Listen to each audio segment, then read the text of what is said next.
আজ আমরা দাঁড়িয়ে আছি উত্তরবঙ্গের এমন একটি জায়গায় যেখানে লুকিয়ে আছে 400 বছরের পুরাতন রাজকীয় ইতিহাস। এটি শুধু একটা প্রাসাদ নয়, এটি ছিল তৎকালীন দিনাজপুর রাজবংশের ক্ষমতার কেন্দ্রবিন্দু। ওয়েলকাম টু দিনাজপুর রাজবংশ।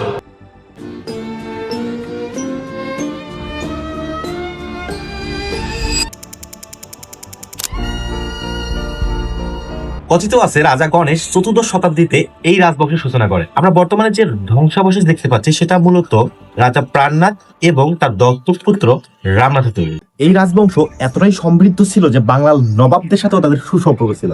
এমনকি ব্রিটিশ আমলেও এই রাজাদের দাপট ছিল আকাশচুম্বী। কিন্তু 1947 সালের দেশভাগের পর জমিদারি প্রথা বিলুপ্তের সাথে সাথেই সেই দাপট আজ কেবল ইতিহাসের পাতায় আর এই নোনা ধরা দেওয়ালে সীমাবদ্ধ। এখন যে পুকুর ঘাটে বসে আছি সেই জায়গায় একটা সময় রানী গোসল করতেন, এবং আমার সামনে যে ঘরটা দেখতে পাচ্ছেন এই রুমে গিয়ে রানী কাপড় চেঞ্জ করতো বা ড্রেস চেঞ্জ করতো। এর ঠিক পিছনেই আছে রানী মহল, যেখানে রানী থাকতো। এটি হচ্ছে সিংহ বা সিং ফটক। এই ফটক দিয়েই রাজা হাতিতে চড়ে রাজমহলে প্রবেশ করত। এই খোলা জায়গাটিতেই হতো গান, নাচ আর ধর্মীয় উৎসব। একটু খেয়াল করলে দেখবেন ইটের কাজগুলো কতটা নিখুঁত এবং কতটা শৈল্পিক। এখানকার স্থাপত্য শৈলী দেখে বোঝা যায় তৎকালীন কারিগররা কতটা আধুনিক ছিলেন।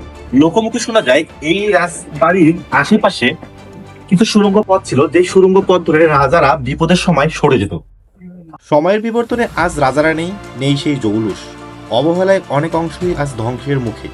তবুও এই ধূলিময় দেওয়ালগুলো আমাদের মনে করিয়ে দেয় আমাদের শেকড়ের কথা। আপনারা যদি ইতিহাসের গন্ধ পেতে চান তবে একবার হলেও ঘুরে যাবেন দিনাজপুরের এই রাজবাড়িতে।